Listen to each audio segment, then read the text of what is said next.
Hi, hello everyone. This is Dr. Akansha Anand. I have secured rank 205 in UPSC 2022 examination. To introduce myself, I graduated with a degree in Bachelor of Veterinary Science and Animal Husbandry, and I'm currently working as a veterinary officer posted in Sitamarhi, Government of Bihar. I'll be resigning soon before I go for my training in Labasna. And this was my second attempt. My first attempt was in 2021. I did not clear prelims in the 2021 attempt. And in this attempt, I have secured rank 205. So I'll be briefly discussing my journey, my strategy, and my outlook on the examination. I have a set of questions which are generally asked, जिनको मैं answer करने की कोशिश करूंगी और फिर आपके जो क्वेश्चंस होंगे वो आप कमेंट बॉक्स में टाइप कर सकते हैं। मैं उनको देखकर फिर आंसर कर दूंगी। अगर आपका कुछ पर्सनल वैसा क्वेश्चन है, अगर कोई डाउट है जो एड्रेस नहीं हो पाया है, तो इन सारे क्वेश्चंस को आंसर करने के बाद I will get to those questions. Hi everyone, good afternoon, whoever has joined. So I have already introduced myself and talking about my journey. So I graduated in 2020 in August, and thereafter I've started my UPSC preparation in full force. Uske pehle, while I was in college, I tried to gather a brief idea of all the subjects and the entire syllabus. मैंने NCERTs और जितने भी basic books थे उनको एक बार थोड़ा देखा था, go through किया था, but I did not get much time to prepare जब तक college चल रहा था. It was a technical degree, it was hectic. So college खत्म होने के बाद मैंने सीरियसली प्रिपेयर करना शुरू किया. I did not take a post graduation because I wanted to dedicate my time entirely to this preparation for at least the first two attempts. So I wrote my first prelims in 2021. So I did not clear that prelims. उसका reason मैंने figure out किया कि ये हो सकता है कि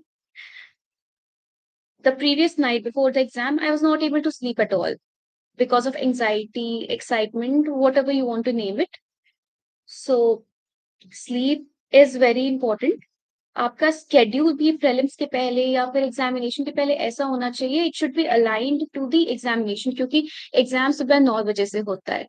अगर आप रोज ऐसे अगर नाइट आउल हैं, तो अगर रात में पढ़ने की आदत है तो कोशिश करें कि एग्जाम से कम 2 हफ्ते पहले अपना साइकिल थोड़ा सुधार ले, एग्जाम के साथ अलाइन कर ले.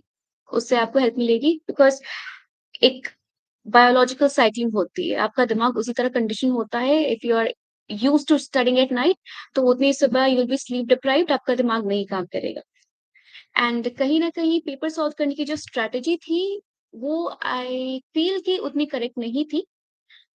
पेपर बहुत ही अनप्रेडिक्टेबल होता जा रहा है ईयर बाय ईयर. सो आप जितने भी मॉक टेस्ट सॉल्व करते हैं तो उनके बेसिस पर प्रैक्टिस आपकी हो जाती है, but you should not be biased. You should not have a pre planned idea about the examination कि आप कितने क्वेश्चंस डेफिनेट अटेम्प्ट करने हैं.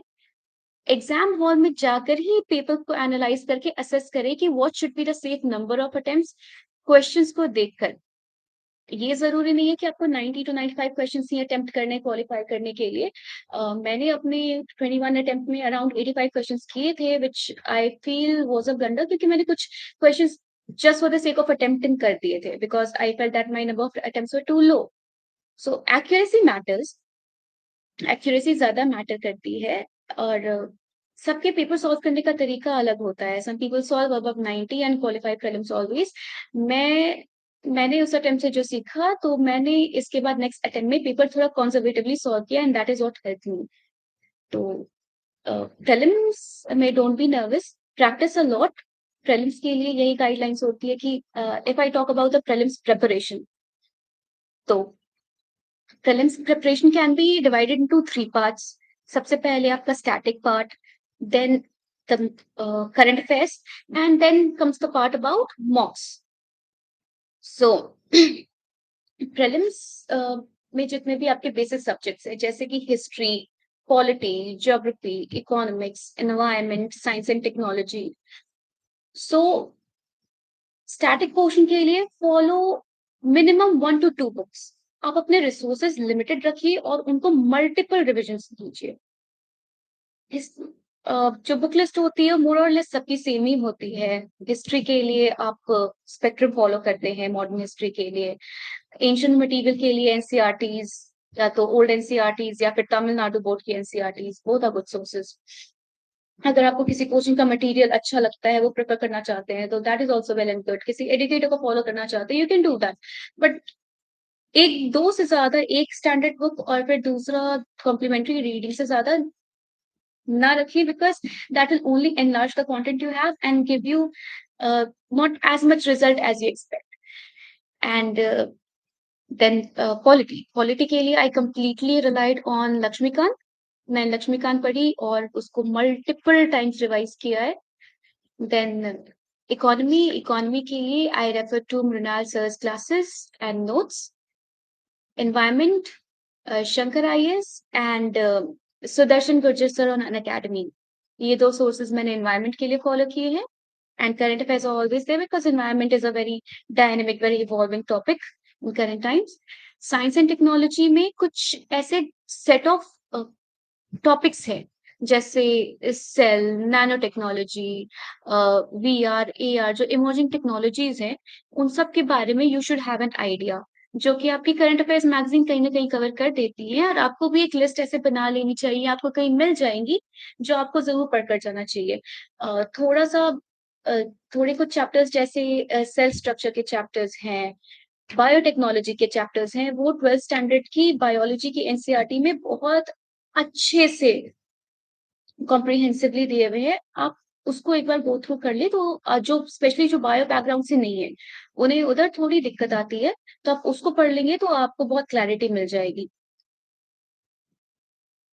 हम्म, और ज्योग्राफी, सो ज्योग्राफी के लिए 11th और 12th स्टैंडर्ड की एनसीईआरटीज, जो 11th की दो एनसीईआरटीज और 12th की भी दो एनसीईआरटीज है, आप सारी एनसीईआरटीज पढ़िए, that is a very good source. उसके बाद you can refer to GC Leong. GC Leong में स्पेशली द लैटर चैप्टर्स, जो 20 के बाद चैप्टर्स है जिनमें क्लाइमेटिक रीजन्स हैं, वो चैप्टर्स बहुत इंपॉर्टेंट है और वो जीसी लॉन्ग में काफी अच्छे से दिए हुए हैं। और जो पहला पार्ट है जिसमें सारे फिजिकल फीचर्स और क्लाइमेटोलॉजी है, वो सब भी आप पढ़ लो तो अच्छा रहेगा। और पीएमएफ आईएएस का मटेरियल भी शायद अच्छा है, मैंने कोई पढ़ा नहीं, बट आई हैव हर्ड कि उनका ज्योग्राफी का मटेरियल अच्छा है। और इसके अलावा ज्योग्राफी के लिए I follow Sudarshan Gurjar sir sometimes.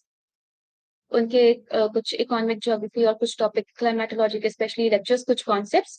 And mapping, mapping के लिए मैंने सुदर्शन गुर्जर सर की, अब तो यूट्यूब पर भी अवेलेबल है उनकी प्लेलिस्ट, तो मैपिंग मैंने उनसे सीखी।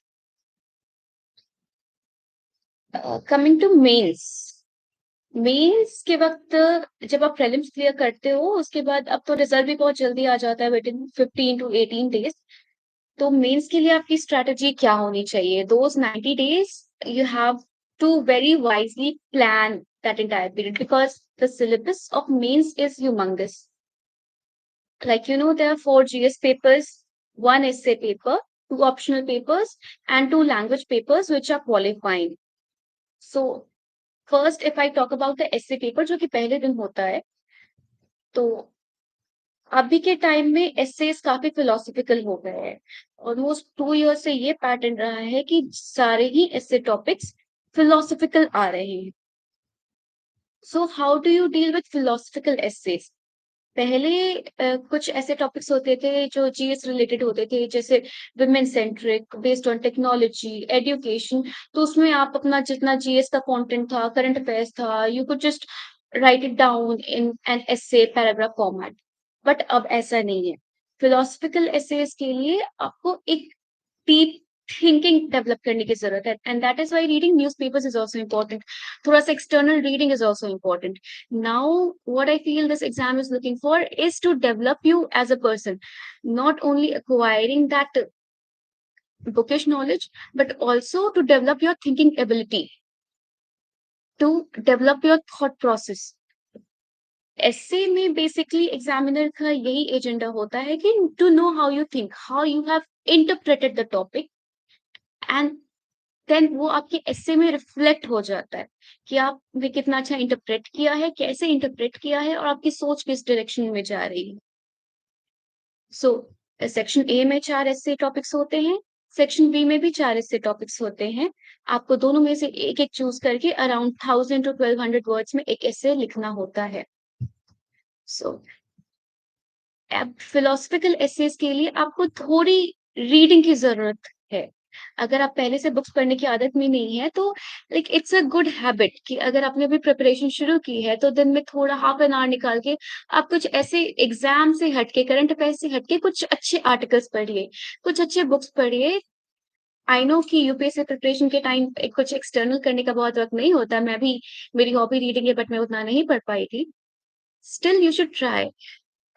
अ, आप कुछ प्रीवियस ईयर्स के पेपर उठा लीजिए, उसमें से ही कुछ 2-3 टॉपिक्स लीजिए, आप उन पर एस्से लिखें। आप लिख कर देखिए शुरू में कि आप कैसा लिख पा रहे हैं। सबसे पहले try to identify the keywords in the topic कि वो टॉपिक क्या कहना चाह रहा है। If when you identify the keywords and then you jot down the words, मतलब ऐसे के पहले आपको इनफ टाइम मिलता है, 3 घंटे मिलते हैं तो ऐसे लिखने के लिए, तो एडवाइजेबल होता है कि शुरू के 10-15 मिनट आप पहले लें ब्रेनस्टॉर्म करने के लिए ऐसे को। तो जो कीवर्ड्स आपको मिल रहे हैं, उस पे आपके दिमाग में जो भी आ रहा है, आप उससे रिलेटेड वर्ड्स बस रफ एरिया में लिखते जाएँ। इसके बाद try to draw a connection between them कि उन 2 वर्ड्स 2-3 वर्ड्स जो भी है टॉपिक में, उनमें क्या कनेक्शन है, पॉजिटिव, नेगेटिव, जो भी कनेक्शन है, आप उनको ड्रॉ करें। फिर प्रोस एंड कॉन्स दोनों कंसिडर करें।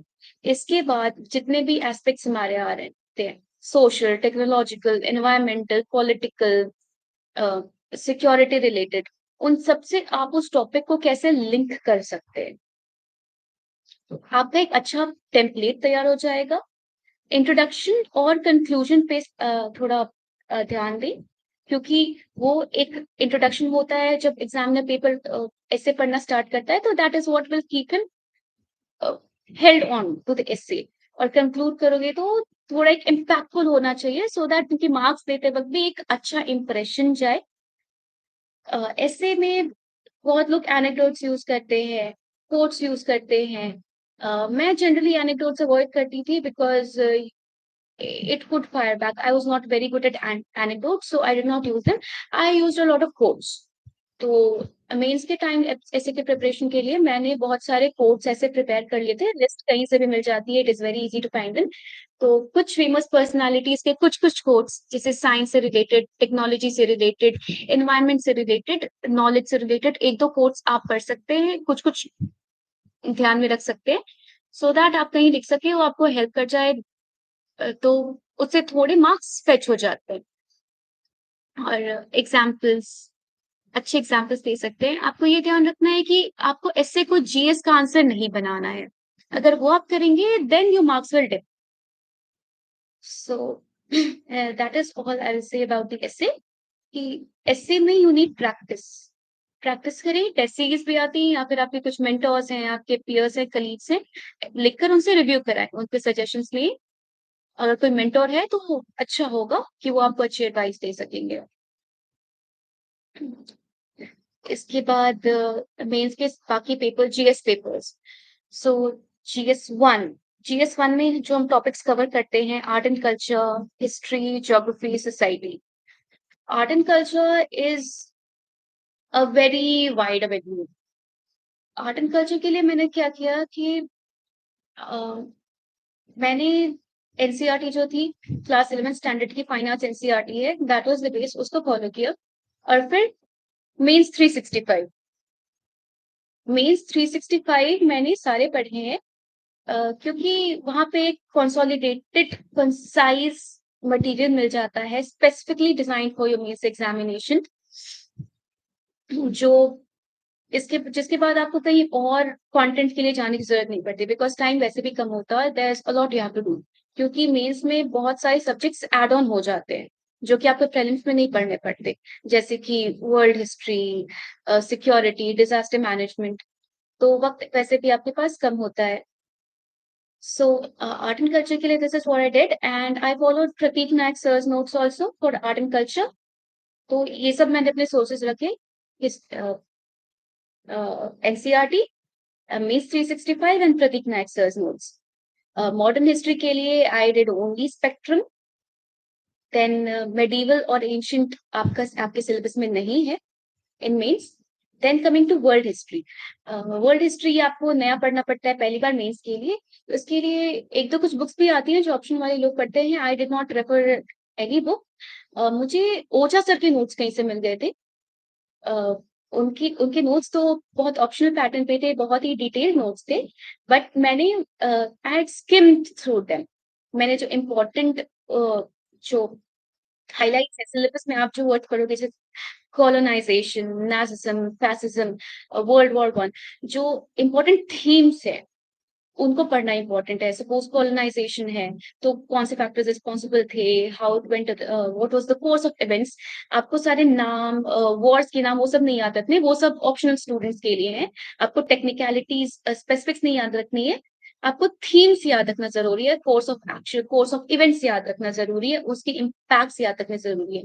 Suppose if I take an example world war one, तो what were the reasons for it, उस कोर्स क्या था वॉर का, कौन से कंट्रीज, कौन से पावर्स उसमें इन्वॉल्व थी, क्यों इन्वॉल्व थी, उनका एजेंडा, उनका मोटिव क्या था, और फिर लास्ट में रिपरकशंस और उसके इम्पैक्ट्स क्या हुए। So this is how you have to prepare. इसके बाद then society. So society is something which is specific only to males. Society के लिए I refer to some coaching materials, Vision IAS या वाजीराम का कुछ मटेरियल था, मैंने उसको फॉलो किया। There was no specific book. और अन अकेडमी पे देयर वर सम एजुकेटर्स, मैंने कुछ क्लासेस उनकी की, and I prepared short notes. और मींस 365 का जो सोसाइटी का मटेरियल आता था वो मैंने पूरा पढ़ लिया। So I had enough content for society. और सोसाइटी में मेजर टॉपिक्स आपके women centric, education, child labour जैसे कैरा, जेजेसी, वो सब चीजें आ जाएंगी। Maternal pregnancy, termination of pregnancy, ये सब चीजें हाईलाइटेड थी। तो सोसाइटी के लिए उतना आगे इनफ है। और जिनका सोशियोलॉजी ऑप्शनल है, वेल एंड गुड। एक चीज आपको ध्यान रखनी है मेंस में कि you do not have to write very optional kind of answers. जैसे जिनका, अगर आपका ऑप्शनल हिस्ट्री है, जीएस1 भी हिस्ट्री ऑप्शनल है, या सोशियोलॉजी ऑप्शनल है, तो सोसाइटी के क्वेश्चन में आपको ऑप्शनल वाले आंसर नहीं लिखने, because this is a general paper. अगर आप उस तरह का आंसर लिखते हैं तो ऐसा नहीं है कि आपको जनरल स्टूडेंट से बहुत ज्यादा मार्क्स मिलेंगे। You have to write these GS answers in such a way that it is comprehensible for an examiner who is not from that background, who is from a general background. जिसकी sociology में degree नहीं है उसको भी समझ आ रहा है आपका आंसर। तो आपको यहाँ पे अपने फिलोसफर्स और थिंकर्स कोट नहीं करना है। And then coming to geography which was also my optional, तो जीएस1 में ज्योग्राफी इंक्लूड होता है। तो ज्योग्राफी में you have the basic geography, physical geography, climatology, Indian geography and the world geography. तो जीएस1 की geography you can cover from basically from the sources की आप एनसीईआरटी, जीसी लियोंग, या फिर एक दो और पीएम5 आईएएस के नोट्स, ये सब जो अवेलेबल है, या फिर किसी एजुकेटर की, तो वो सब आप पढ़ सकते हैं और उनसे काफी ज्योग्राफी कवर हो जाएगा। ज्योग्राफी में what you can do to get additional marks is diagrams and maps. क्योंकि history, art and culture, society में डायग्राम्स का बहुत ज्यादा स्कोप नहीं होता है। यहाँ पे आप फ्लो चार्ट्स, कुछ ऐसे सन डायग्राम्स, ये सब बना के आंसर्स दिखा सकते हो। बट ज्योग्राफी में you can use very good diagrams. और मैप अगर अच्छे से आप कर पाओ तो very well and good. Maps आने भी चाहिए, और मैप्स को थोड़ा रीजनल बना सको तो और भी अच्छा होगा। Then if I come to GS two, GS two में आपके टॉपिक्स आ जाते हैं governance, constitution, polity, social justice and international relations. So governance के लिए I followed coaching material Vision IAS का, शायद मैंने एक मटेरियल फॉलो किया था गवर्नेंस के लिए। उसमें सारे ARC, model code of conduct जितने भी हैं, सेवोत्तम मॉडल, सब कुछ। Governance is a very small topic, तो ये आप मेंस के बाद अराउंड 56-70 पेजेस के नोट्स होंगे, तो आप उसको इजिली पढ़ सकते हैं। इसके बाद फिर कॉन्स्टिट्यूशन एंड पॉलिटी, उसके लिए मैंने सिर्फ लक्ष्मीकांत किया. I did not follow any other source for it. Social justice like society is a complementary topic. तो ये सोसाइटी के साथ ही थोड़ा बहुत कवर हो जाता है. उसके लिए भी मैंने आई थिंक एक कोचिंग का मटेरियल फॉलो किया. It can be any coaching, सबका मटेरियल और मोर और लेस सेम ही होता है सोसाइटी और इन सब टॉपिक्स के लिए. So that is what I did. And for international relations is largely current affairs based. So I followed the Vision means 365 entirely for it. Maps बहुत अच्छे से किया, newspapers every day, and जितना भी current affairs था, I did not follow any particular book for IR. किसी question का material थोड़ा बहुत मैंने पढ़ा होगा तो that was it. I did not follow any specific book for it. Then GS3 in the previous years it is becoming infamous for fetching less marks. GS3 में marks काफी dip हो रहे हैं इधर. इस साल तो और भी कम marks आए हैं लोगों को. So there has been a trend. So technology, environment, economy, biodiversity, society, security and disaster management. तो science and tech के लिए prelims की तरह ही largely current affairs based, mains 365 और कुछ जो टॉपिक्स थे जैसे नया टेक्नोलॉजी, मिसाइल्स, ये सब पर आप एक शॉर्ट नोट्स कंसाइज प्रिपेयर कर ले कि ये जो स्टैटिक पोर्शन है वो आप कभी भी डील कर सके. और GS3 में कुछ ऐसे क्वेश्चंस आते हैं विच आर बाउंसर्स. जैसे previous year there was a question about some carbon cycle or something which most people did not know who are not from biology background. I wasn't able to write it a bit decently because मेरा थोड़ा background है. Although मुझे उतनी biochemistry याद नहीं थी क्योंकि biochemistry first year में होता है, बट मैं फिर भी लिख पाई थी. बहुत लोग उसको अटेम्प्ट ही नहीं कर पाए थे. उसके पहले year there was a question about some LED light, blue LED lights, तो वो भी बहुत लोगों को नहीं आती थी. तो वैसे क्वेश्चंस में what you have to do is कि कुछ क्वेश्चंस में आपको कंटेंट खुद से जनरेट करना पड़ जाता है when you don't know, because you can not leave any question.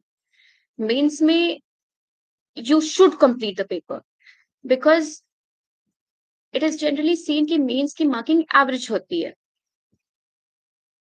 तो अगर आप एक क्वेश्चन छोड़ते हैं, अगर एक 10 मार्क को छोड़ते हैं, तो you straight away lose those 4.5 marks you could gate.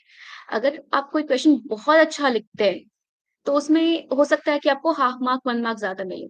तो if you and up leaving one question you will lose more than you gain. So you should definitely complete the paper. The content matters. Content definitely matters, but paper completion matters too. It matters more than that. So focus on completing the paper on time. That should be a priority. तो वो content generate करने के लिए आप जो भी जानते हो, अब जैसे एलईडी का क्वेश्चन है तो जो भी आप जान रहे हो उसके बारे में यू राइट इट डाउन और थोड़ा स्पेस छोड़ दो कि बाद में अगर टाइम बचा, जो कि जनरली उतना नहीं बच पाता, लेकिन अगर टाइम बचा तो कुछ लिख लेंगे. लेकिन do not skip the question and move to the other question. अगर टाइम नहीं बच पाया तो फिर वो क्वेश्चन छूट जाएगा. तो जो भी उस वक्त दिमाग में आ रहा है just write it down. Try to write it down. उससे रिलेटेड एलईडी के क्या यूजेस हो सकते हैं, क्या, क्योंकि this is not like prelims where your marks will be deducted. Marks हो सकता है कम मिले लेकिन हो सकता है कुछ तो मिलेंगे, तो कुछ लिख दो. एंड देन इकोनॉमी के लिए I completely relied on Mrinal sir's notes. मैंने सारा इकोनॉमी वहीं से किया, उनके वीडियो लेक्चर्स, उनके नोट्स और जो प्रोबेबल क्वेश्चंस थे, थोड़ी आंसर राइटिंग प्रैक्टिस वहीं से की. देन एनवायरमेंट के लिए I follow Sudarshan Gurjar sir's notes and Shankar IAS. ये दोनों सोर्सेस मैंने फॉलो किए अलॉन्ग विद मेंस 365. जितने भी टॉपिक्स हैं दैट गोज विदाउट सेइंग, मैंने मेंस 365 की सारी जितने भी टॉपिक्स थे सारे बुकलेट्स पढ़े थे. Then security, internal security के लिए I read a book. It is, I think, I do not remember the exact name, by Ravi Agnihotri IPS. There is a book. Um, Let me just search the name of the book.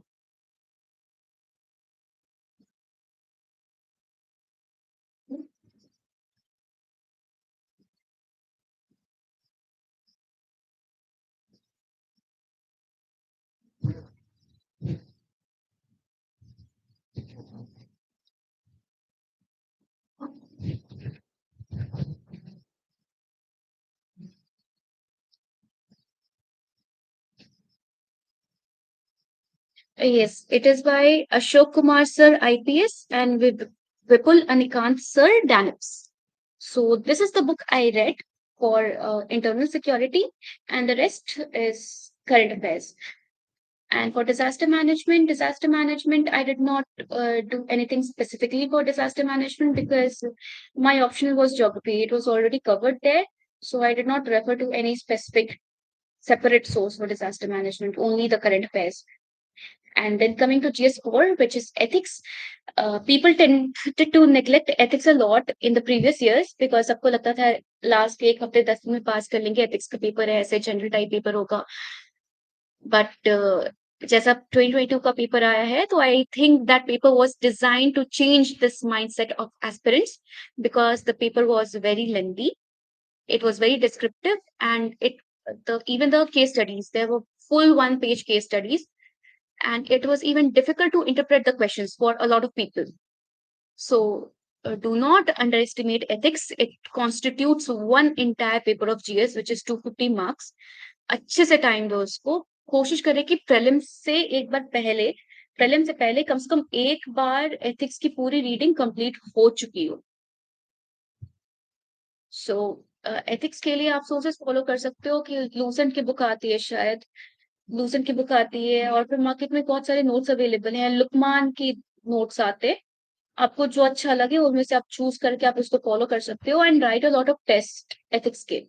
तो आपको समझ में आएगा कि ethics के answers कैसे लिखने हैं, क्योंकि एथिक्स के आंसर्स बाकी जीएस सब्जेक्ट्स की तरह नहीं लिखने होते.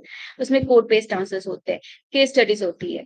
तो केस स्टडीज कैसे सॉल्व करनी है, केस स्टडीज में आपको बहुत सारे ऑप्शन सिनेरियोज दिए होते हैं.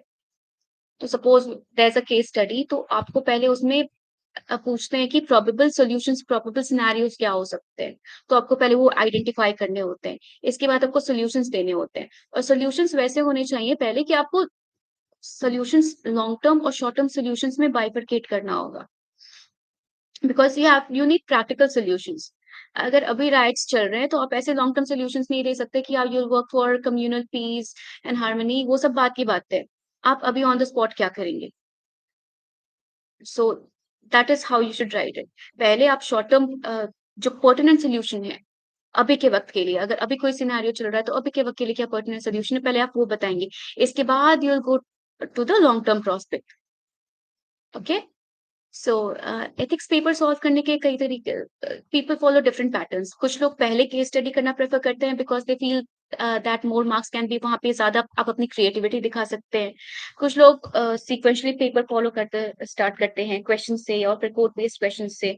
मैं पेपर सीक्वेंशली सॉल्व करती थी because it was just how I preferred it. मुझे लगता था कि उस सेक्शन में ज्यादा क्रिएटिविटी दिखाने की अपॉर्चुनिटी है, बिकॉज जो फिलोसॉफिकल कोड बेस्ड क्वेश्चंस होते थे that can be interpreted in multiple ways. और केस स्टडीज में जो भी आप कोर्स ऑफ एक्शन है वो बहुत ज्यादा वेरिड नहीं हो पाता आपके पास. आप बीइंग एन ऑफिसर, जो प्रैक्टिकल कोर्स ऑफ एक्शन होता है वो कहीं ना कहीं लिमिटेड ही हो जाता है. तो that is how I solve the paper, but it is totally upon your discretion कि आप कैसे करना चाहते हैं. And the last part is optional. उससे पहले दो जो कॉम्प्लीमेंट्री पेपर है, तो कॉम्प्लीमेंट्री पेपर जो कंपलसरी पेपर्स है लैंग्वेज पेपर्स, तो उसके लिए मैंने ज्यादा कुछ नहीं किया था. इंग्लिश के लिए तो कुछ ही नहीं किया था. हिंदी के लिए थोड़ा व्याकरण की बुक्स जो थी मेरी स्कूल की वो मैंने पढ़ी थी, मुहावरे, पर्यायवाची शब्द. और हिंदी लिखने की अगर आदत नहीं है तो आप एक दिन बैठकर थोड़ा लिखकर प्रैक्टिस कर लें एसेज और ट्रांसलेशंस, कि आपको समझ में आ जाए, थोड़ा लिखने में आपकी थोड़ी हाथ खुल जाए. क्योंकि हमें जब इंग्लिश मीडियम की आदत होती है तो हिंदी लिखना काफी टाइम से छूट चुका होता है. So that is all I did for Hindi. इसके बाद the major topic is optional. So कुछ लोग मुझसे पूछ भी रहे हैं कि what is my background, educational background. So I am a veterinarian, a veterinary doctor. I completed my degree in 2020.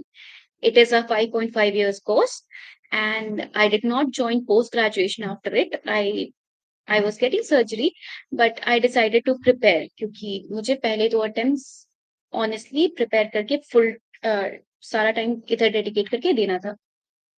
तो I did not choose veterinary science as my optional. I don't think there's any veterinarian here, so I'm not answering that question कि why I did not choose veterinary science. उसके लिए मैं veterinarians का एक अलग से session ले लूंगी बिकॉज वो थोड़ा लंबा हो जाएगा फिर. uh, there were two options in my mind, anthropology or geography.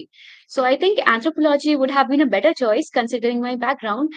But उस वक्त things happened like in some other manner, and I chose geography. There was some personal bias, some people with me who were preparing with geography, some people from my family who had cleared from geography. So there was a personal bias in my mind for geography. And बस उस वक्त फिर ले लिया। जब लिया तब नहीं रियलाइज हुआ कि इतना वास्ट सिलेबस है, but I did enjoy geography. लेकिन it was after I cleared prelims in my 2022 attempt and started preparing for mains when I realized that my knowledge is superficial. I did not take any coaching for geography, which I feel was a mistake.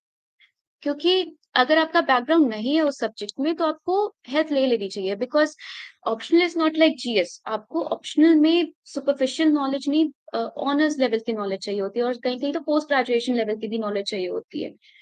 So you need a very deep knowledge for the optional subject. Or there has been a trend in the past few years कि even I have prepared from home. Like my entire journey after college मैंने दिल्ली जाकर कोई formal वैसी coaching नहीं की। I utilised all the online resources available, but I did not enroll formally in any coaching. So you cannot always discredit the coaching industry because you get a lot of help from there. तो मैंने इतना self study सुना था कि फिर मैंने सोचा कि मैं भी कर लूंगी, तो मैंने कोचिंग नहीं ली।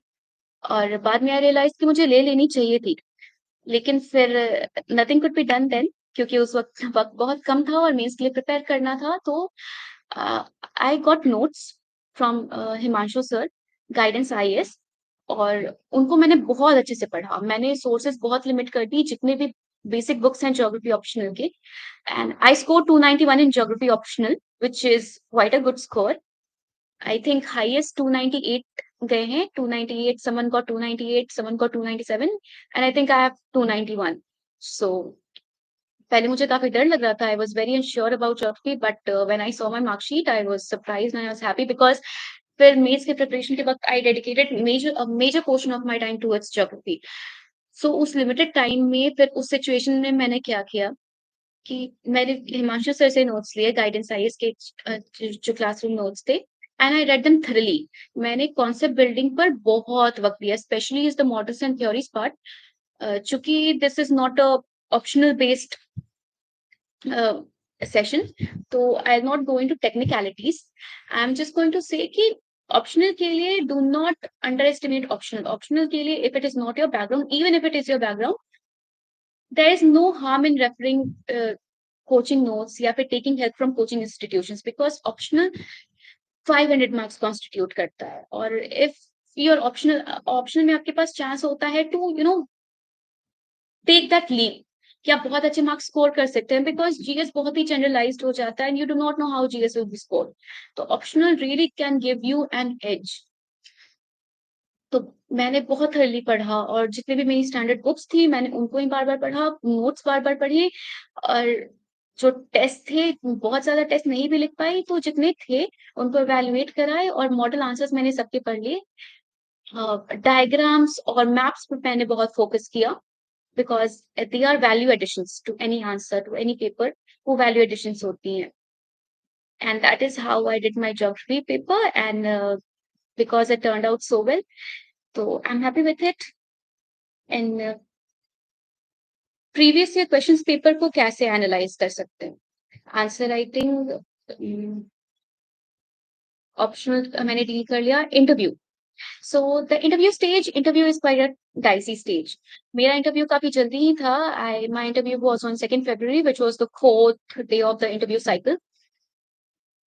So interview is not a knowledge based test. It is known as personality test because it tests if you are fit for that position of being a civil servant or not.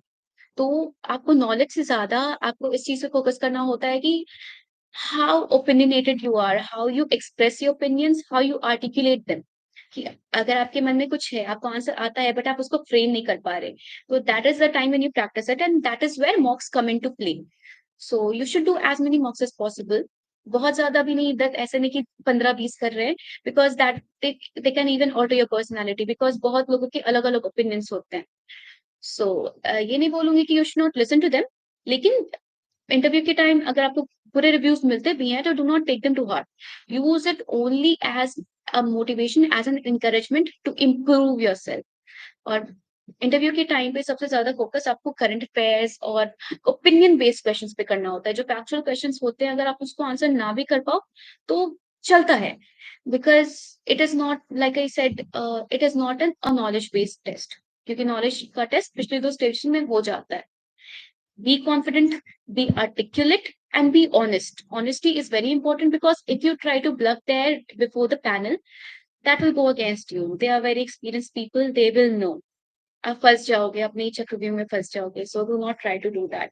अगर continuously 3-4 questions का भी answer नहीं आ रहा है, आपको lightly बोल दो कि I do not no, I am sorry, I read about it. वो भी चले. सोर्सेस के बारे में तो मैं आपको बता चुकी हूँ. आंसर राइटिंग, तो आंसर राइटिंग मैंने फर्स्ट प्रीलिम्स के टाइम, उससे पहले तो मैंने ज्यादा आंसर राइटिंग नहीं की थी, उतना वक्त नहीं मिल पाया था. सेकंड के टाइम में मैंने थोड़ी आंसर राइटिंग प्रैक्टिस कर रखी थी. इसके बाद मैं मेजर आंसर राइटिंग मेरी फिर प्रीलिम्स क्लियर करने के बाद मेंस के वक्त ही हो पाई. उस वक्त मैंने काफी आंसर राइटिंग की मेंस के. आंसर राइटिंग में पहले जब आप करना स्टार्ट करते हो तो पहले आप you right very terrible answers. आपको फ्रेमिंग करनी नहीं आएगी, आपको स्ट्रक्चरिंग नहीं आएगी. आप 150 वर्ड्स या 250 वर्ड्स में आंसर नहीं लिख पाओगे. हो सकता है कि आपके आंसर्स एक्सीड करने चाहेंगे. सो this is all based on practice. अगर आपका स्टैटिक पोर्शन एक बार कंप्लीट हो जाता है, तब आप आंसर राइटिंग प्रैक्टिस स्टार्ट कर सकते हैं. तो you should start answer writing practice कि you should follow the template of intro, body and conclusion. ये टेम्पलेट आपका होना चाहिए ताकि एक स्ट्रक्चर दिखे. और क्वेश्चंस को बहुत बारीकी से पढ़िए. Identify all the pointers asked. Her question के हर पार्ट को आंसर करना जरूरी है, बिकॉज हर पार्ट के मार्क्स होते हैं. सो आप पहले क्वेश्चन को 2 बार पढ़ो, आइडेंटिफाई करो कि उसमें क्या पूछ रहे हैं. कुछ कीवर्ड्स होते हैं जैसे क्रिटिकली एनालाइज, एलैबोरेट, एक्सप्लेन. तो इन सब में अलग अलग चीजें डिमांडेड होती हैं. तो उस डिमांड के अकॉर्डिंग आपको आंसर को लिखना होता है. कुछ क्वेश्चंस में जैसे एलैबोरेट है तो आप उसमें अपने प्रोज एंड कॉन्स सारे ओपिनियन लिख सकते हैं.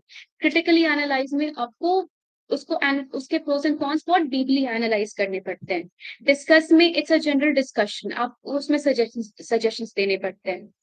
सो ये सब वीडियोस आपको ये गाइडेंस मिल जाएगी कि आपको प्रैक्टिस से समझ में आएगा कि आंसर्स कैसे लिखने हैं.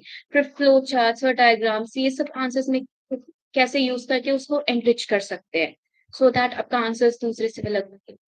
एक और सजेशन ये है कि जो भी क्वेश्चन के अलग अलग पार्ट्स हैं, so underline each and every part की बॉक्स इट इन. हेडलाइन जो आप लिखते हो उसको बॉक्स इन कर दो, ताकि पता चले कि ये इस पार्ट को आंसर किया हुआ है, आपने इस पार्ट को आंसर किया हुआ है. मेंस में आपका काम ये आंसर राइटिंग में होता है कि to simplify the work of the examiner, कि एग्जामिनर को साफ साफ पता चल जाए कि आपने क्या लिखा है. उसको ज्यादा मेहनत ना करनी पड़े, क्योंकि वो रिपीटेडली सिमिलर चीजें पढ़ रहा होता है.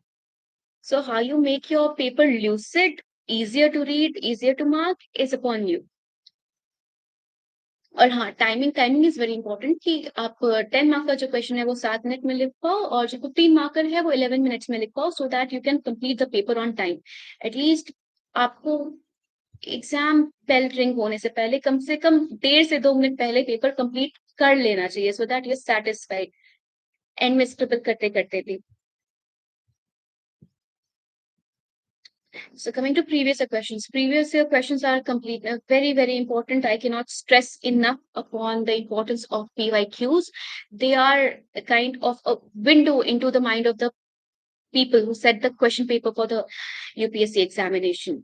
Prelims ke liye bhi, mains ke liye bhi. Because it is seen that UPSC has a tendency of repeating questions. वो या तो questions को थोड़ा घुमा फिरा कर, नहीं तो options में से वो लोग questions repeat करते हैं. If you look at the 2021 prelims paper, 3-4 questions ऐसे थे जो बिल्कुल एग्जैक्ट रिपीटेड थे प्रीवियस ईयर से. वो भी बहुत ज्यादा लंबे टाइम के नहीं, कुछ only few years back के question जो एग्जैक्ट रिपीटेड थे. So previous questions you should definitely go through. और यूपीएससी के जो प्रीवियस क्वेश्चंस है वो तो करने ही चाहिए. सीएससी के, आपके पास अगर टाइम हो तो आप सीडीएस के और सीएपीएफ के जो एग्जाम्स यूपीएससी लेती है जियोलॉजिस्ट के, अगर वक्त मिले तो आप कभी वो सब पेपर्स भी देख सकते हो। ज्यादा 20-25 साल के नहीं, कुछ ऐसे 3-4 साल पुराने सब्जेक्ट स्पेसिफिक, टॉपिक स्पेसिफिक वैसे क्वेश्चन देख लोगे तो एक आइडिया लग जाएगा कि यूपीएससी क्या पूछना चाहती है। और मेंस के लिए आपको सब्जेक्ट सेग्रीगेटेड ऐसे क्वेश्चन बैंक्स मिल ही जाएंगे, topic wise, year wise, subject segregated questions मिल जाएंगे। तो अपनी आंसर राइटिंग प्रैक्टिस करने के लिए बेस्ट है कि आप वहां से जो स्टैटिक क्वेश्चन है वो तो आप बहुत कंफर्टेबली वहां से क्वेश्चन पिक कर सकते हैं। मॉडल आंसर्स में उनके आते हैं, आप अगर चाहे तो उसको पढ़ सकते हैं कंपेयर करने के लिए। Then for answer writing practice there are also portals like Insights का ओपन पोर्टल होता है where you can write your answers and get them reviewed by peers for practice. So that is also a good platform, जो free resources हैं जो आप aspirants use कर सकते हैं। कोचिंग कितनी इंपॉर्टेंट है? See, I will not entirely deny the role of coaching किसी भी एस्पिरेंट की जर्नी में, बिकॉज इंडस्ट्री फ्लरिश कर रही है, बिकॉज स्टूडेंट्स बढ़ रहे हैं और कोचिंग्स टू प्रोवाइड हेल्प। मैंने कोई कोचिंग जाकर नहीं की बिकॉज मेरी पढ़ाई का तरीका अलग था। I found home a lot more comfortable and convenient to study. मुझे दिल्ली की भीड़ में गुम नहीं होना था, so that was a personal choice. लेकिन मैंने ऑनलाइन रिसोर्सेज फुल्ली यूज किए, जितने भी बहुत सारे अच्छे चैनल्स हैं, Sleepy Classes, Byju's, Unacademy, Only IAS, there are many, I can not just name a few, there are many. So जितने भी न्यूज़पेपर एनालिसिस के लिए भी, हर चीज के लिए भी मैंने ऑनलाइन इनके सारे के रिसोर्सेज यूज किए। तो अगर आप एक बिगिनर हैं, आपको लग रहा है कि आप खुद से प्रिपरेशन नहीं कर सकते, आपके पास गाइडेंस नहीं है, तो आप कोचिंग से हेल्प ले सकते हैं। इसमें कुछ गलत नहीं है, there is nothing to feel inferior about it कि अगर आप बिना कोचिंग के नहीं कर पा रहे हो। अगर आपको लगता है आपको गाइडेंस चाहिए, गो फॉर इट। बट ये भी है कि आप कंप्लीटली कोचिंग पे रिलाई नहीं कर सकते, because coaching is only 20% part of your preparation. 80% मेहनत आपको खुद ही करनी पड़ेगी। सेल्फ स्टडी के बिना there is no avenue to crack the exam. Test series. Test series is very important to analyze yourself, especially prelims के लिए, mains के लिए भी। prelims के लिए because prelims is based on practice कि आप कितने क्वेश्चन सॉल्व कर पा रहे हैं, आपकी एक्यूरेसी कितनी बैठ रही है, और उस एग्जाम एनवायरनमेंट में एडजस्ट होने के लिए। बिकॉज अगर आप फर्स्ट डे ही बिल्कुल जाकर एग्जाम में बैठ जाएंगे विदाउट एनी प्रैक्टिस, तो you might feel a little out of place. So to figure out your accuracy, कौन से पोर्शंस आपके वीक हैं, पहले आप सब्जेक्ट वाइज टेस्ट देना शुरू करें तो आपको समझ में आएगा कि कौन से सेक्शंस आपके वीक हैं, तो you will work more on those sections. इसके बाद फिर when you give those full length test, then you realize कि फुल लेंथ टेस्ट में आप कौन से सेक्शंस में यू बेटर परफॉर्म कर रहे हो। तो उससे आपको एक आइडिया लगेगा कि आपको पेपर सॉल्व कैसे करना है, कि आपके स्ट्रॉन्ग सेक्शंस कौन से हैं, तो आपके कौन सा सेक्शन सॉल्व कर पेपर सॉल्व करते वक्त पहले पिक करना है, so that your confidence is boosted. Suppose paper में people usually are very scared of medieval and ancient history because these are very obscure topics और questions कहाँ से आते हैं पता नहीं चलते। तो वो आप वो अगर आप पेपर आप खोलते भी हो और सबसे पहला क्वेश्चन उसका मिलता है, आप मत करो, आप बीच में से कहीं क्वेश्चन सॉल्व करना स्टार्ट करो। जैसे मैं करती थी कि मैं क्वेश्चन 25-50 कहीं बीच से पेपर सॉल्व करना स्टार्ट करती थी। लेकिन आप ध्यान रखो कि आपने क्वेश्चन पहले छोड़ रखे हैं, you have to go back to them. तो जो सेक्शन आपको लग रहा है कि आपको सपोज पॉलिटी पॉलिटी स्ट्रांग है, पॉलिटी सॉल्व करना स्टार्ट करो। कुछ क्वेश्चन सॉल्व होंगे बिगनिंग में, तो कॉन्फिडेंस आएगा कि आगे का पेपर भी आप डील कर सकते हैं। अगर रो में there are many questions, 6 to 7 questions which you do not know, do not do not feel demoralized, do not feel underconfident. You do not have to score 200 in prelims. आप देख रहे हो कि cut off year by year decrease करता जा रहा है, the difficulty level of the paper is rising, so you have to be very smart in solving the paper. Both paper solve करने की आपकी अपनी स्ट्रेटेजी हो सकती है कि आप एक राउंड में पेपर सॉल्व करते हो, 2 राउंड्स में पेपर सॉल्व करते हो। सबसे पहले mark the questions which you are completely sure about, जो कि अराउंड 30 to 35 क्वेश्चन होते हैं। उसके बाद गो फॉर द एलिमिनेशन की। इस बार के पेपर में तो एलिमिनेशन का स्कोप रहा नहीं, लेकिन पहले होता था कि एलिमिनेट कर पा रहे हो, 50-50 कर पा रहे हो, तो फिर वो क्वेश्चन सॉल्व करो। तो it is entirely upon your discretion that how you intend prefer to solve the paper. क्योंकि सबके जो स्ट्रॉन्ग एरियाज होते हैं वो डिफरेंट होते हैं. There's not any specific number of tests that you should do. मैं ये नहीं बोलूंगी कि आप 50-60 टेस्ट करके जाओ तभी आप पेपर सॉल्व करके जाओगे, लेकिन practice is important. Try practicing as much as you can. That will build up confidence in you to face the actual day. NCRT. NCRTs are very important for building your base. कुछ subjects की NCRTs important है, जैसे कि economy, geography, history. तो सारी मैंने पूरी 6 to 12 NCRTs तो नहीं पढ़ी थी, but I try to read all 10 to 10 and 12 standard NCRTs. So base prepare करने के लिए आपको एक बार पढ़ लो, आपके लिए अच्छा रहेगा. कैसे एनसीईआरटी को कैसे पढ़े? एनसीईआरटी के लिए just give it a reading, उतना काफी है. कुछ सब्जेक्ट्स जैसे कि ज्योग्राफी और हिस्ट्री की एनसीईआरटी जो कि ज्यादा इंपॉर्टेंट हो जाती है, उनको आप अंडरलाइन कर लो, या फिर आप मार्जिन में नोट्स बनाना चाहते हो, शॉर्ट नोट बनाना चाहते हो तो बना सकते हो, बट आई से कि उसको बस पढ़ लो तो ठीक है. हिस्ट्री के नोट्स बना सकते हो बिकॉज हिस्ट्री की NCERT is little bulky, but if not required, do not make unnecessary notes. NCERT खुद में एक notes हैं, they are very concise. Maximum subjects. तो उनमें से फिर notes banana, I think that will just waste your time. NCERT new पढ़ी या old, कुछ भी पढ़ सकते हो, whatever you like. Current affairs. So for current affairs forms a very important part of this examination process, very dynamic, very unpredictable. So what you should do is limit your sources of current affairs. Chat box में कुछ questions आ रहे हैं, मैं ये सारे जो generally asked questions हैं इन सबको डील करने के बाद मैं आप सबके क्वेश्चंस लूंगी. I will go through them, don't worry. तो करंट अफेयर्स के लिए एक न्यूज़पेपर सोर्स एंड एक मैगजीन. आप बहुत ज्यादा सोर्सेस डाइवर्सिफाई करेंगे तो you just waste your time, because you do not know where the questions will come from. हर साल ये होता है कि करंट अफेयर से क्वेश्चंस आते हैं, लेकिन कोई ये क्लेम नहीं कर सकता, कोई भी कोचिंग क्लेम नहीं कर सकती कि सारा करंट अफेयर्स उनके मटेरियल से आया है. Follow one newspaper source. कोई एक newspaper which you prefer, the Hindu और the Indian Express. I used to read the Hindu. I like the literary style of the paper. लेकिन you can read the Indian Express because the language is a lot more lucid. The explain section is very good. So there's no personal bias. I just read the Hindu because आदत थी वो पढ़ने की, तो मैंने 2 साल वही पढ़ा. आप इंडियन एक्सप्रेस पढ़ सकते हैं, वो बहुत अच्छा न्यूज़पेपर है. और एक करंट अफेयर सोर्स, पहले मैं इनसाइट्स फॉलो करती थी, उसके बाद आई स्विच टू विजन. दोनों ही अच्छे हैं. विजन मुझे थोड़ा ज्यादा इजी लगा पढ़ने में, ज्यादा कंटेंट. सेकंड अटेम्प्ट में मैंने विजन पढ़ा था. उसके बाद फिर प्रीलिम्स और मेन से पहले जो कंपाइलेशंस आते हैं, ईयरली कंपाइलेशंस, वो पढ़ लिए. ये मत करना कि सिर्फ न्यूज़पेपर छोड़कर सिर्फ मंथली मैगजीन पर रिलाई करना. Reading newspapers is important. It builds the ability to write, to frame answers, frame your sentences, and also to organize your opinions.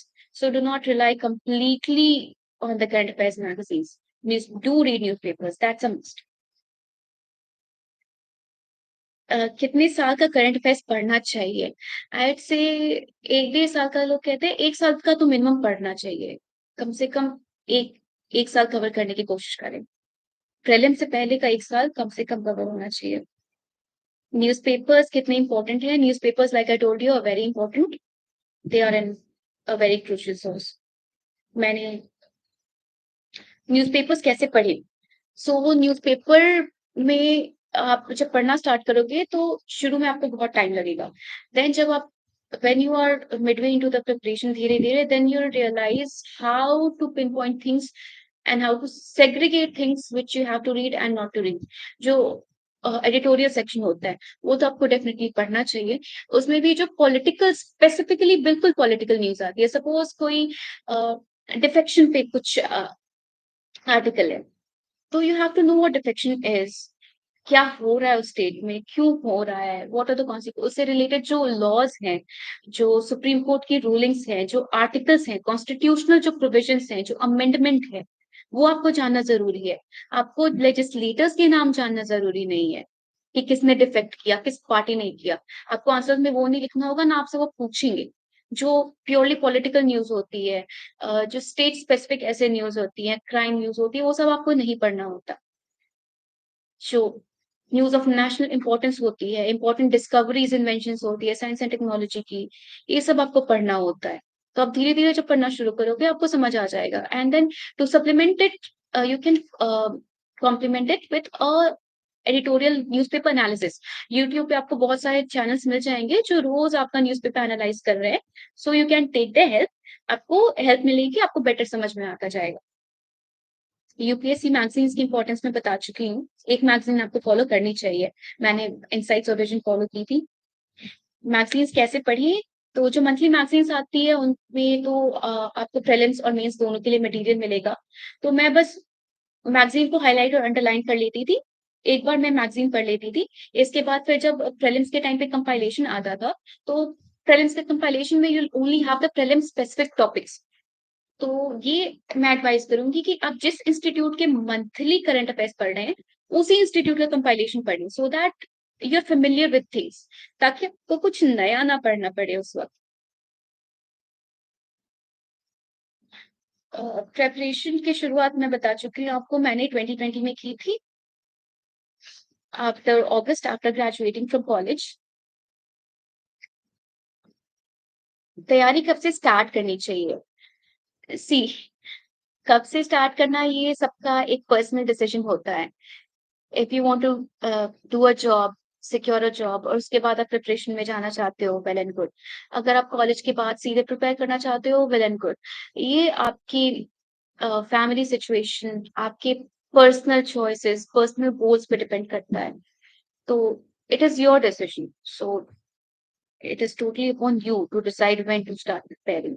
लेकिन फॉर वन एक फर्स्ट अटेम्प्ट के लिए कम से कम 1 डेढ़ साल की प्रिपरेशन इम्पोर्टेंट होती है।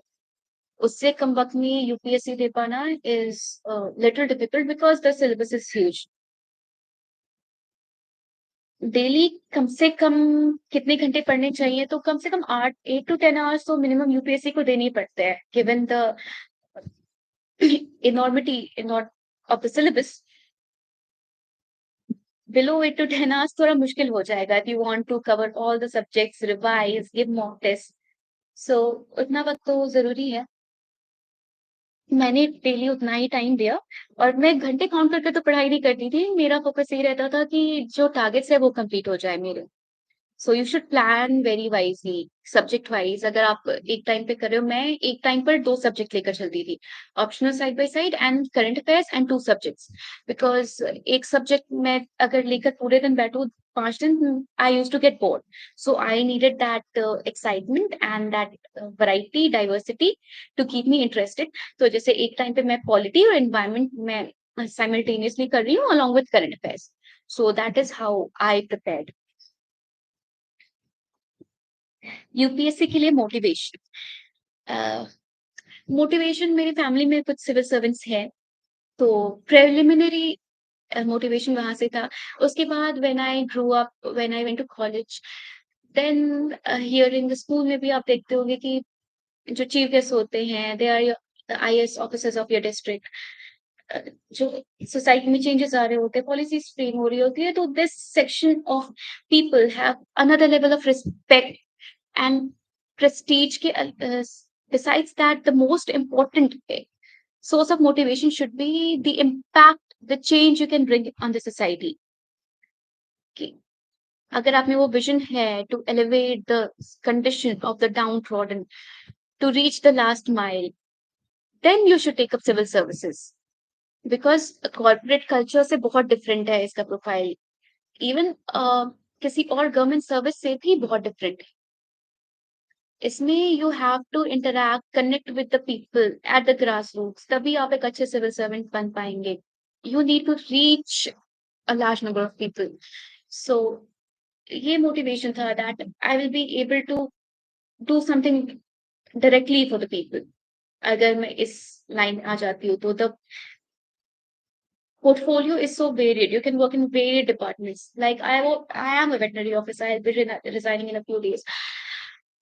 So इस सर्विस में आके I won't be only limited to this animal husbandry department, veterinary department. I can work in various departments.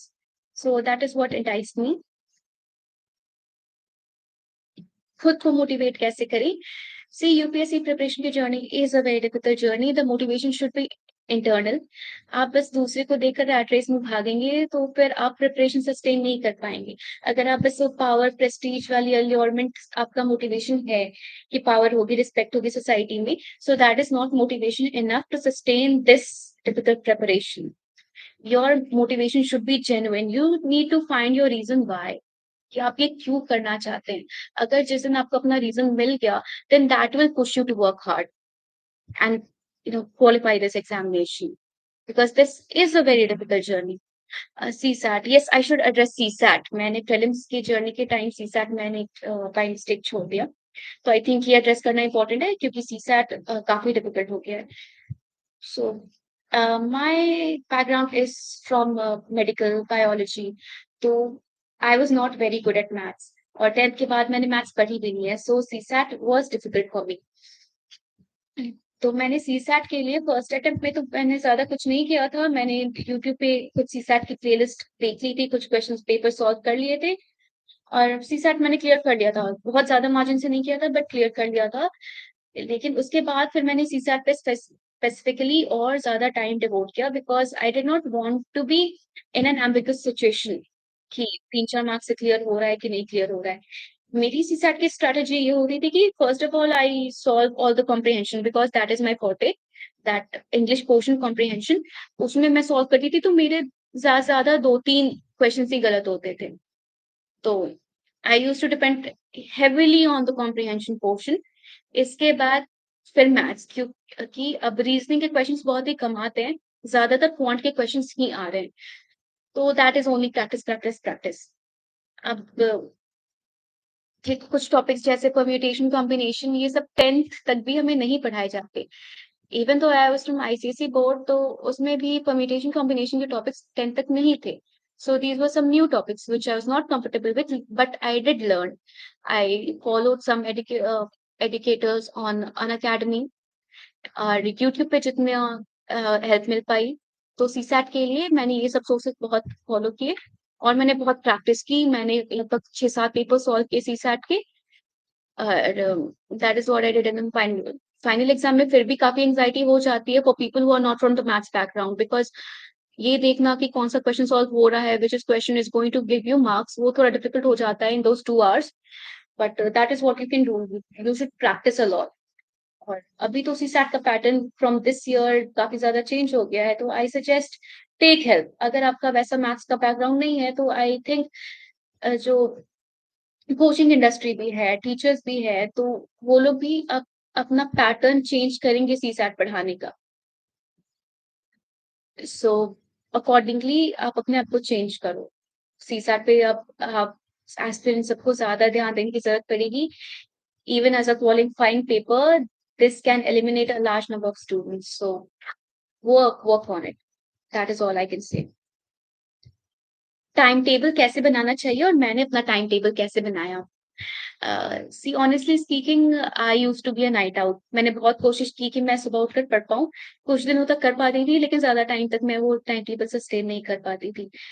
I won't say that is the best way to go about it or the healthiest way, but at the end of the day, it all mattered to me was completing my targets and clearing the examination, because ये बहुत hectic process होता है। ये सबके लिए अपने convenience पे depend करता है। एग्जाम के पहले श्योरली आपको अपना टाइम टेबल एग्जाम के साथ अलाइन कर लेना चाहिए। उम, मैं कोशिश बस इतनी करती थी कि मैं जो दिन के टारगेट्स हैं, जो मैंने प्लान कर रखा है वो कंप्लीट कर पाऊँ। कम से कम 8 टू 10 डेडिकेटेड आवर्स मैं ज़रूर दे पाऊँ। और बाकी मैंने ऐसे कोई स्पेसिफिक टाइम टेबल नहीं रखा था। I could not follow a rigid time table, and I think that is what helped me, because I did not make it very strict, very rigid, very torturous for myself. I tried to enjoy the preparation. I tried to learn and you know keep myself easy, because first attempt में मैंने बहुत stress ले लिया था। तो second attempt में that is what I changed, कि मैंने स्ट्रेस मिनिमाइज़ करने की कोशिश की। ऑप्शनल सब्जेक्ट कैसे चूज़ किया? आई have talked about this. Medium तो आप जिसमें भी कंफर्टेबल हो, आपकी एजुकेशन अगर हिंदी में है तो गो फॉर हिंदी मीडियम, अगर आप हिंदी में अच्छा लिख सकते हो तो कोई प्रेशर नहीं है आप पर इंग्लिश चूज करने का। I know it is said that Hindi medium के बहुत अच्छे रिजल्ट्स नहीं होते, एग्जामिनर्स अच्छे नहीं होते। So my medium was English, so I don't think I am the right person to comment about it. मेरा मीडियम इंग्लिश था, आप अपनी कन्वीनियंस पे वो चूज करें तो बेहतर होगा। सोशल मीडिया, मैंने अपनी सोशल मीडिया यूजेस बहुत रिस्ट्रिक्ट कर दी थी। I had deactivated my social media accounts. I only had WhatsApp because WhatsApp connect होने के लिए लोगों से, because I was in job also since the October of last year, तो वो ज़रूरी था। तो व्हाट्सएप मेरे पास होता था, because you even need to talk to some friends during the examination. तो व्हाट्सएप बहुत ज़्यादा डिस्ट्रैक्टिंग नहीं होता है, but you have to limit your interaction with people. Do not get swayed by what other people are doing or saying। हो सकता है कि आप आपका फिफ्थ सिक्स अटेम्प्ट हो, लोग आपको क्रिटिसाइज कर रहे हो, people could be talking about you.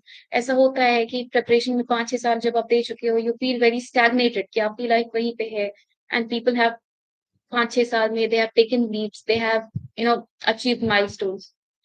So do not get discouraged by it, be happy for the success of other people. तो फिर जब आप सक्सेसफुल होंगे तो लोग आपके लिए उससे भी ज्यादा खुश होंगे। Be happy in other people's success and confident about your struggle. Online preparation online करनी चाहिए, offline, again whatever suits you. अगर आपको क्लासरूम एनवायरनमेंट ज्यादा कंफर्टेबल लगता है अपने लिए तो आप डेफिनेटली जाकर ऑफलाइन क्लासरूम में पढ़ें। ऑनलाइन अगर अच्छा लगता है, आप फील करते हैं कि आपका टाइम सेव होता है, या फिर आप डिसिप्लिन्ड वे में ऑनलाइन प्रिपरेशन कर पा रहे हैं, तो आप ऑनलाइन चूज करें। यूपीएससी की तैयारी के लिए दिल्ली जाना ज़रूरी है, इसके लिए तो मैं बोलूँगी डेफिनिटली नॉट, क्योंकि मैंने अपनी सारी प्रिपरेशन घर से की है। और आज के टाइम में when so much content is available on YouTube, online, everywhere, आप अगर कोई मटेरियल करंट अफेयर्स मटेरियल भी है तो you can get it printed, xerox, आप उसका पीडीएफ डाउनलोड कर सकते हो। टेस्ट पेपर्स भी इतनी ईज़िली अवेलेबल है। तो आई से नो, दिल्ली जाना तो बिल्कुल ज़रूरी नहीं है। आप बहुत कंफर्टेबली, अगर आपके घर में वो एनवायरनमेंट है, then you can prepare from home. I agree, environment is important. सबके घर में उतना सपोर्टिव एनवायरनमेंट नहीं होता, सो उसके लिए आप अपना डिसीजन ले सकते हैं। सिलेबस समझ नहीं आता, क्या करें? सिलेबस, प्रीलिम्स का सिलेबस थोड़ा वेग है, उसमें बस आपके टॉपिक्स दे रखे हैं।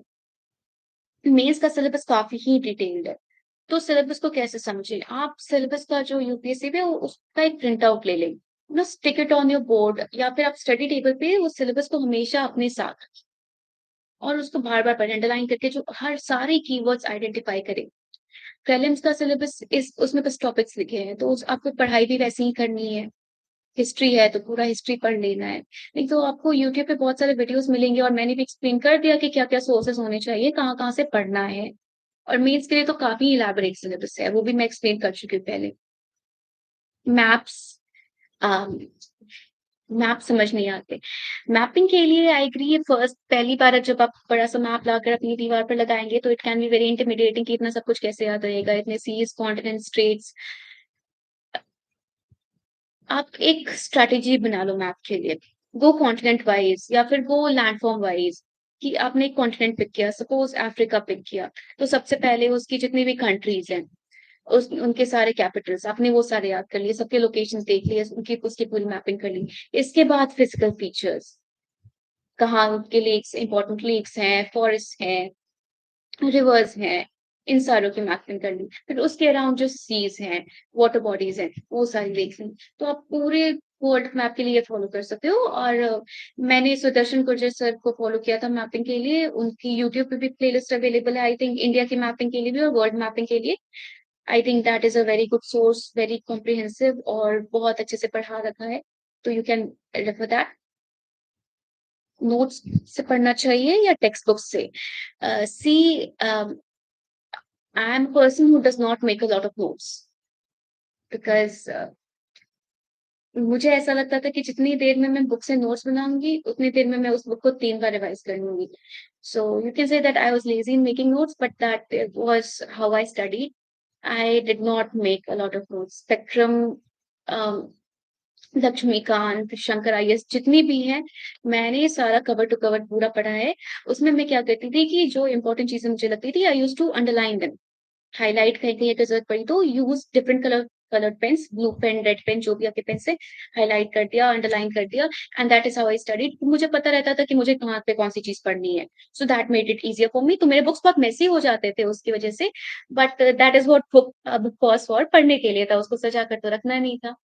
और अगर कोई वैसी चीज़ है जो कि बार-बार नहीं याद हो रही है, तो उसको कहीं मार्जिन में कहीं लिख लिया, कि जो बार-बार पढ़ने पे भी नहीं याद हो पा रही है। या फिर स्टिकी नोट में लिखकर stuck it on my wall. Notes कैसे बनाएँ? तो बिकॉज़ मैंने ज़्यादा नोट्स बनाए नहीं है, तो ये मैं उतने अच्छे से नहीं बता पाऊँगी कि नोट्स कैसे बनाएँ। But try to write down only pointers, do not copy the entire book. अगर नोट्स बना रहे हो तो फिर it eliminates the purpose of making notes. अगर चीज़ें कंसाइज़ करनी है तो। राइटिंग पॉइंटर्स और नोट्स बनाने का सबका अपना तरीका होता है, इसलिए कहते हैं कि किसी और के नोट से आपको समझ में नहीं आएगा। अगर नोट्स बनाने हैं तो identify the things important things that you are going to write, write in pointers, कि आप उसको मल्टीपल रिवीजन कर सको और बहुत ही कंसाइज़ कर सको। रिवीजन कैसे करें? प्रीलिम से कम 3 रिवीजन आपके हो जाने चाहिए। सो रिवीजन के लिए अगर आप बुक से पढ़ रहे हो तो वेल एंड गुड, आपको पता है कि कहाँ पे कौन-सी इंपॉर्टेंट चीज़ें हैं जो आप बार-बार भूलते हैं। तो गो थ्रू इट, सारे चैप्टर्स वन बाय वन आप बस क्विकली रिवाइज़ करते जाओ। अगर आपने नोट्स बनाया है तो बस नोट से रिवाइज़ कर लो। आप पहले रिवीजन में पहली रीडिंग में ज़्यादा टाइम लगेगा, फिर नेक्स्ट टाइम जब रिवाइज़ करोगे देन यू विल अंडरस्टैंड कि क्या चीज़ है आप भूले हो। Then you can you know underline them again और स्टार मार्क इट और highlight it with some other colour. इसके बाद in the other reading you will again know कि क्या चीज़ है जो फिर भी नहीं याद है। That will minimise the content कि क्या-क्या याद रह रहा है, क्या नहीं याद रह रहा है, सो यू नो। पढ़ा हुआ कैसे याद रखें? Revision, revision is the key to everything, multiple revision. मुझे याद भी नहीं हो कि मैंने ये सब जो स्टैंडर्ड बुक्स है वो कितनी बार पढ़ी है। स्पेक्ट्रम, लक्ष्मीकांत, इकोनॉमी, मृणाल सबके नोट्स कितनी बार पढ़े हुए हैं, आई हैव लॉस्ट काउंट। जितनी बार भी पढ़ सको, दैट इज़ द थिंग। पढ़ाई में मन कैसे लगाएँ? This is a difficult question. इसके लिए आपका मोटिवेशन क्लियर होना चाहिए। आपका गोल, आपने एम्बिशन क्यों चूज़ किया है? You should have clarity about it, because continuous studying, being alienated from social life, it becomes tedious, it becomes boring. तो हॉबी एक साइड में कुछ रखो या और कुछ, सो दैट जब बोर हो रहे हो, जब लग रहा है कि बर्नआउट हो रहे हो, तो you have some other activity to do. और कुछ फ्रेंड्स, कुछ क्लोज्ड वंस जिनसे आप कॉन्टैक्ट रख सकते हो प्रिपरेशन के दौरान, क्योंकि वो भी ज़रूरी है। You need to prepare in a happy mood. Plan B रखना चाहिए या नहीं? This is a very important question, I would like to address this. Plan B I feel आज के टाइम पे इम्पोर्टेंट है definitely, because the way UPSC has changed its pattern, specially CSAT, तो it has become difficult for a lot of aspirants to qualify the first basic prelim stage, because I feel prelim सबसे dicey stage होता है। तो ये generally कहते हैं कि if you have a plan B, you won't be able to focus completely on plan A. But I do not think that is the practical thing to do. You should not completely fall on back on UPSC to, make your career, कि UPSC नहीं तो कुछ नहीं, यही मेरा career है। आपका जो भी बैकग्राउंड है, टेक्निकल बैकग्राउंड है, then well and good, you have a technical degree, focus on upskilling. If you are from a BA, BCom honours background, फिर भी gather skills, gather some employable skills even during preparation. 1-2 attempt I feel कि आप बिल्कुल smoothly, honestly दो, without having any other like other course simultaneously doing anything, so that you can assess where you stand, कि आपने पूरा 1-2 साल preparation को दिया, उसके बाद आपका परफॉर्मेंस क्या हो रहा है एग्जाम पे, उसके बाद आप अपना डिसीजन ले सकते हो। If you have to look for a job, go for another course, another degree. आप 2-3 अटेम्प्ट देने के बाद अगर आपका एग्जाम क्लियर नहीं हो रहा है, then you should definitely go for plan B. कोई डिग्री, कोई अपस्किलिंग कोर्स आपको करनी चाहिए। It also depends, this decision also depends upon the financial stability and requirements of your family, कि फैमिली से कितना सपोर्ट है, आपकी आपकी डिग्री क्या है। अगर आपकी इंजीनियरिंग, मेडिकल ये सब की डिग्री है तो you can get a job, you can you know apply eight places. आजकल तो बहुत सारे ऑनलाइन कोर्सेज अवेलेबल है, बहुत सारे platforms which you can easily avail. So I think students should consider that.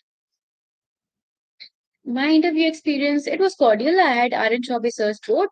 So Chaubey sir का board completely DAF follow नहीं करता. So the questions were from all areas, economy, environment, internal security. मेरे DAF से बस एक related चीज पूछी गई from my veterinary background because as also working as a veterinary officer. तो veterinary के 2-3 questions पूछे गए मेरे से because it is a unique field also. And the board was cordial. The experience was nice. The interview went on for around 30 minutes.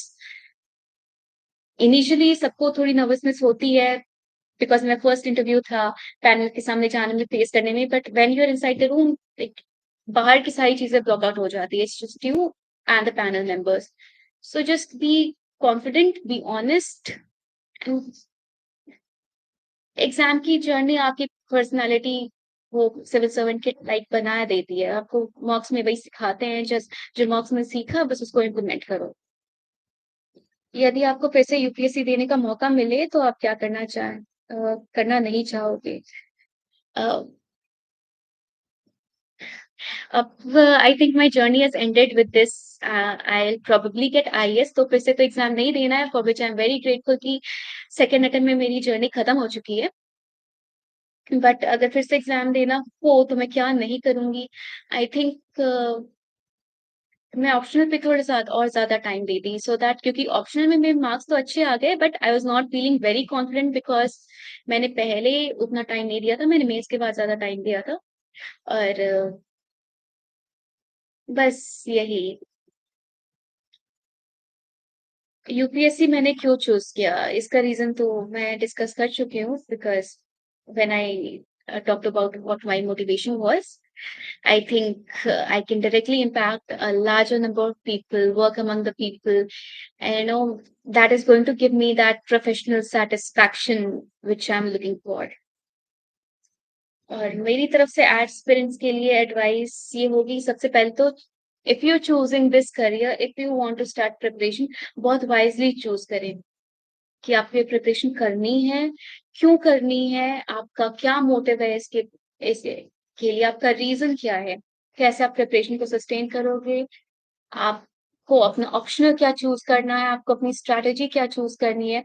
C do not go looking for a lot of strategies कि आप बहुत सारे topics की strategies सुन रहे हो, you will get lost. Try to retain your individuality in this preparation because सबके preparation का तरीका डिफरेंट होता है। लाइक आई सेड कि मैंने नोट्स ज्यादा नहीं बनाए because I was not comfortable doing that, वो मेरा प्रिपरेशन का तरीका नहीं था, ना मैंने दिल्ली जाकर पढ़ाई की because I am a kind of a reserve person, I do not like crowds. मैंने कभी ग्रुप स्टडीज ये सब नहीं किया, मैं कभी लार्जर ग्रुप्स इन सब में इन्वॉल्व नहीं रही, मुझे थोड़ा रिजर्व मैनर में अकेले रहकर अपने तरीके से काम करना पसंद है, तो मैंने उस तरह से किया। तो आपके लिए जो वर्क करता है, आपको उसको आइडेंटिफाई करना है कि आपके लिए मैक्सिमम एफिशिएंसी कौन-सा अप्रोच देगा। तो वो आप फिगर आउट करो। शुरू के 3-4 महीने डिफिकल्ट होंगे और वही वो फेज़ होगा जब आप वो फिगर आउट कर पाओगे। किसी भी टॉपिक की स्ट्रैटेजी आपके लिए कंप्लीटली एप्लीकेबल नहीं होगी because every person is different. तो चूज़ करो अपना स्ट्रैटेजी अप्रोच, बहुत वाइज़ली चूज़ करो। एक स्ट्रैटेजी फॉर्मुलेट करना डेफिनिटली इम्पोर्टेंट है because you can not jump into this preparation without planning. अगर आप प्लान बी रखना है, तो वो भी आप बहुत समझदारी से प्लान करके चूज़ करो कि आपको क्या प्लान बी रखना है और अपना प्लान बी कब आपको इम्प्लीमेंट करना है। So now I will address your questions. मैं देख लेती हूँ कि कमेंट बॉक्स में क्या क्वेश्चंस हैं।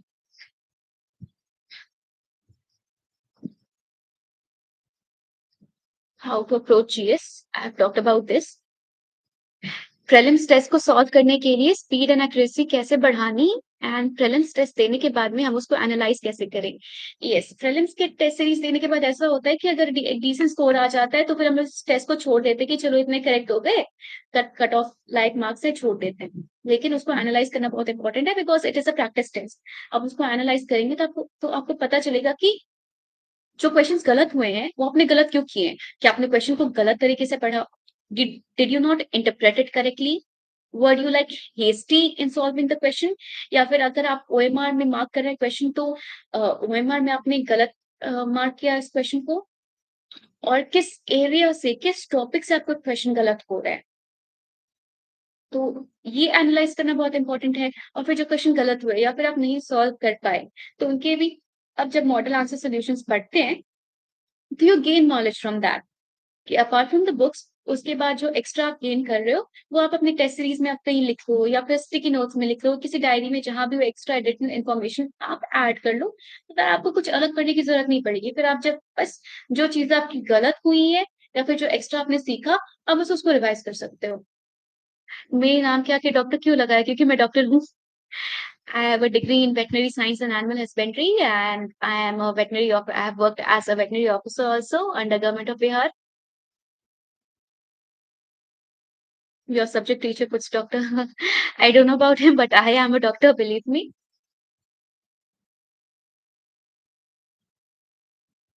Vijay, I have answered your question. What about current? I have discussed about current affairs. How many test series? So, see, at least come se come 20-25 try to solve. So, like that is a decent number for getting that speed, accuracy, and confidence, building that morale to solve, face the actual day of the examination.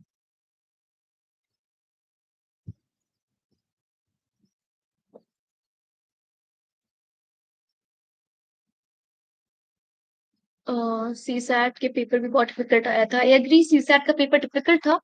और किस तरह approach करना है मैं आपको बता चुकी हूँ कि अगर आपसे नहीं सॉल्व हो पा रहा, अगर आपका मैथ्स इतना अच्छा नहीं है तो take help. CSAT best source. मैंने अन अकेडमी पे मधुकर कोटावे सर को फॉलो किया था सीसैट के लिए लास्ट अटेम्प्ट में। That was enough for the previous attempt, but अब थोड़ा different approach लेना पड़ेगा, and I think all the educators, all the mentors are going to change their approach now for now onwards, seeing the pattern of the changed pattern of the paper. Proper. I am getting IAS this year, so no more attempts for me. Subjects which you have not very good understanding, what would you prefer, video lectures or books? Please tell me. So subjects which I did not have a very good understanding. So that subject for me was economy because I had never studied economy in my life before preparing for this examination. तो मैंने उसके लिए सबसे पहले एक book follow की कि at least base बने, मुझे समझ में आया कि ये सब्जेक्ट है क्या। पहले सबसे पहले 11th स्टैंडर्ड की और जो 12th स्टैंडर्ड की मैक्रो इकोनॉमिक्स की NCERT, I read that. And another book, I am forgetting the name of the author, Ramesh Singh, वो थोड़ी सी पढ़ी। इसके बाद फिर I discovered Mrinal sir, and that I think was a one stop solution कि थोड़ा सा बेस मेरा बिल्डअप हो चुका था। और उसके बाद Mrinal sir also teachers from like level 0। तो आपको जो बेटर अंडरस्टैंडिंग दे, आप एक बुक सोर्स किसी भी सब्जेक्ट के लिए, आप सिर्फ ऑनलाइन कंटेंट पर मत रिलाई करो। Books are important, books are an important source of knowledge. एक स्टैंडर्ड बुक जरूर रखो, even though you are following an online source. Do you prefer video lectures over books? No, I do not prefer video lectures over books. They are complementary. Both of them should supplement each other. Do not ignore books. How to improve English for mains and interview? Being a Bengali medium student, read newspapers. और कुछ नहीं कर सकते तो read newspapers daily. That will definitely help you. The language in the Hindu, if you're a Bengali medium student, do not read the Hindu. Go for Indian Express. The language there is simpler, and read the editorials. You learn structuring and framing of sentences, and try to write every day. Try to write how to deal with emotional things in journey. So this journey is emotionally very tumultuous. It is very taxing on you physically, mentally, emotionally. So you should have a small set of friends around you जो आपके well wishers हैं. A lot of people are not important, लेकिन कुछ लोग family में, कुछ friends, so that when you feel low, you have a recluse, you can go to them.